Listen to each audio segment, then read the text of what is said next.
Di daerah Lambur suatu ketika dahulu dilaporkan wujudnya suatu kehidupan binatang bernama mawas.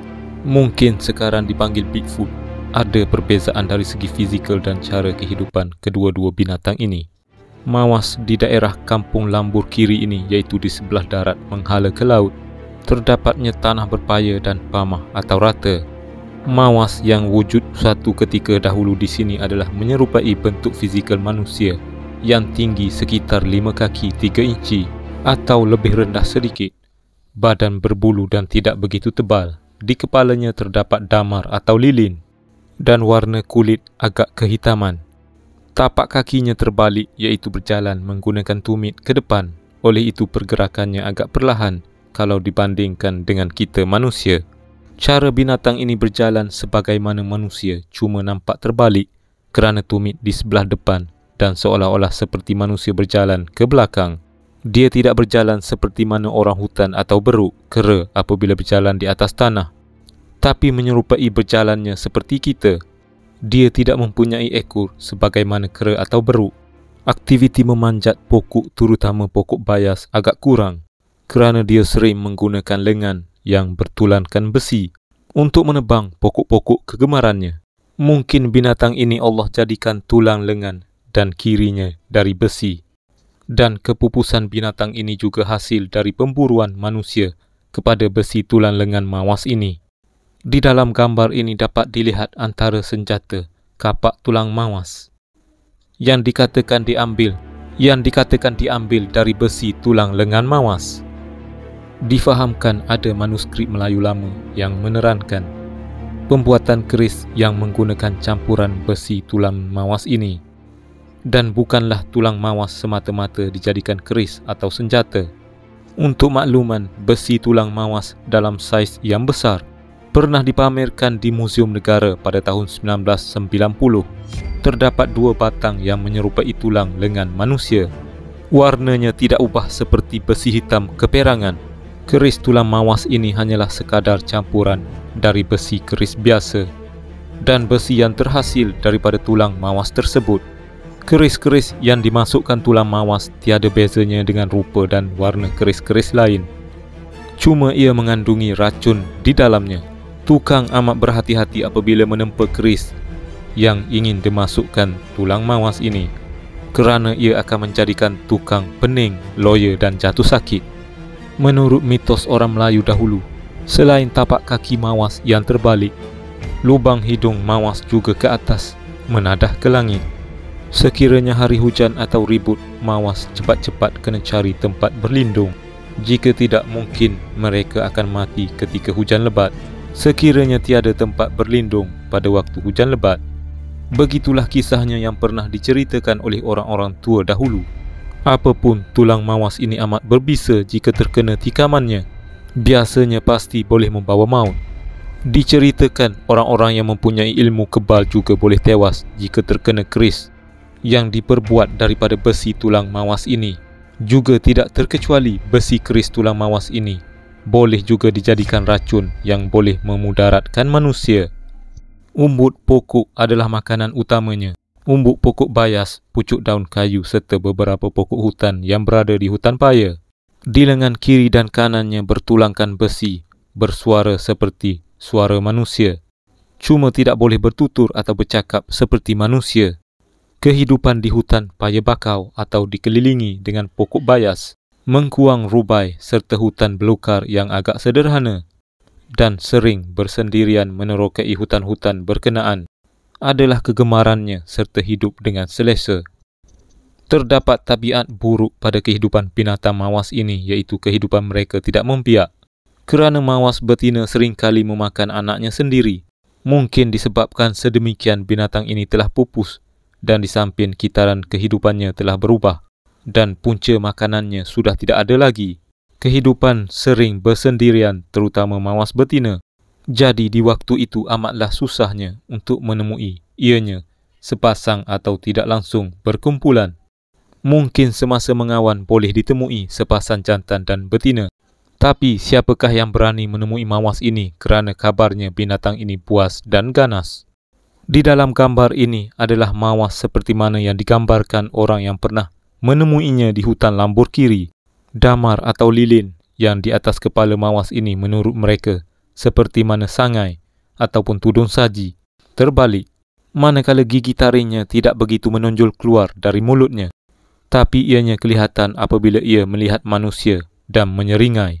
Faktor damar atau lilin inilah yang mawas ini takut jika terdapatnya api atau unggun api berdekatan dengannya, dan pastinya binatang ini lari dari unggun api tersebut kerana takutkan damar di atas kepalanya mencair.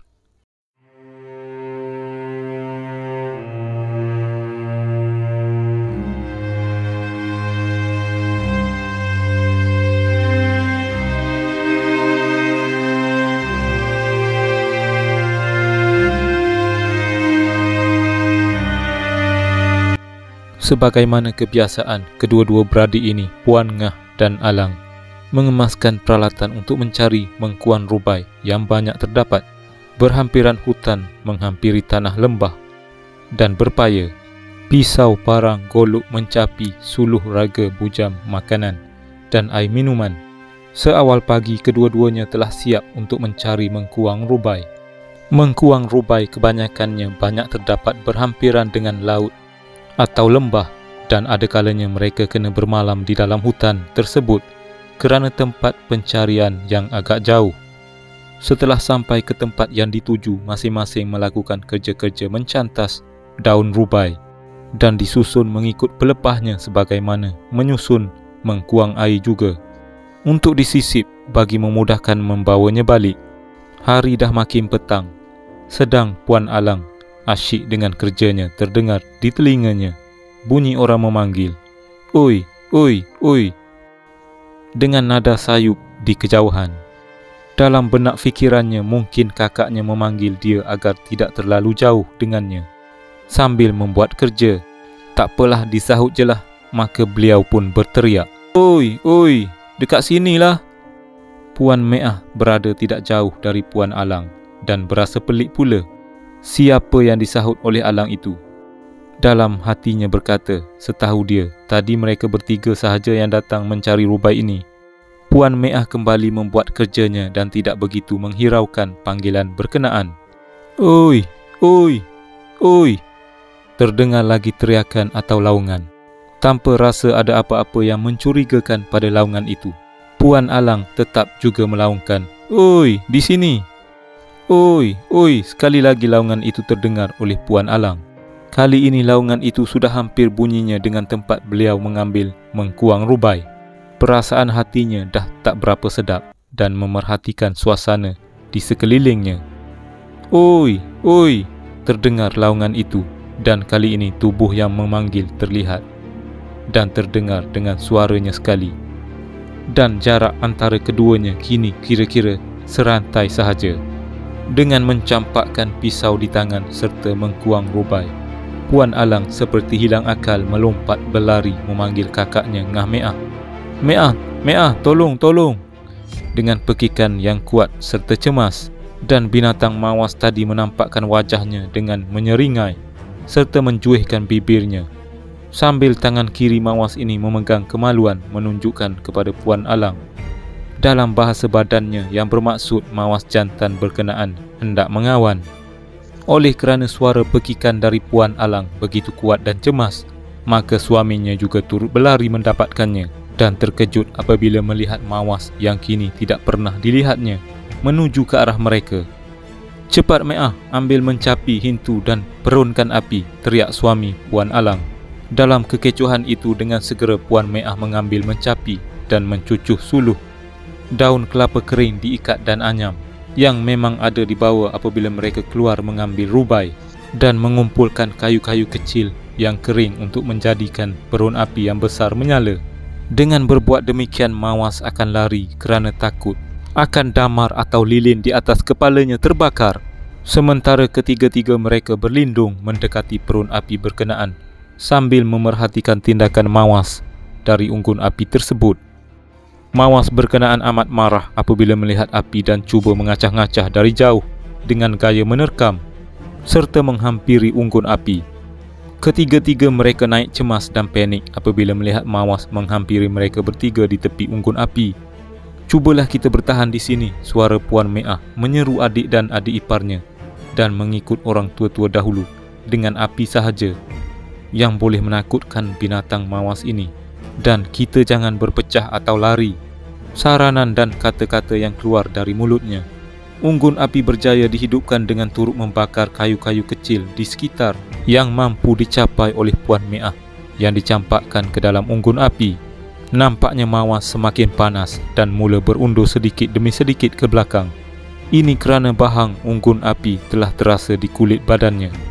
Tak lama kemudian dilihat mawas berkenaan mula menghilangkan diri di dalam hutan dan tak dapat dilihat lagi oleh mereka.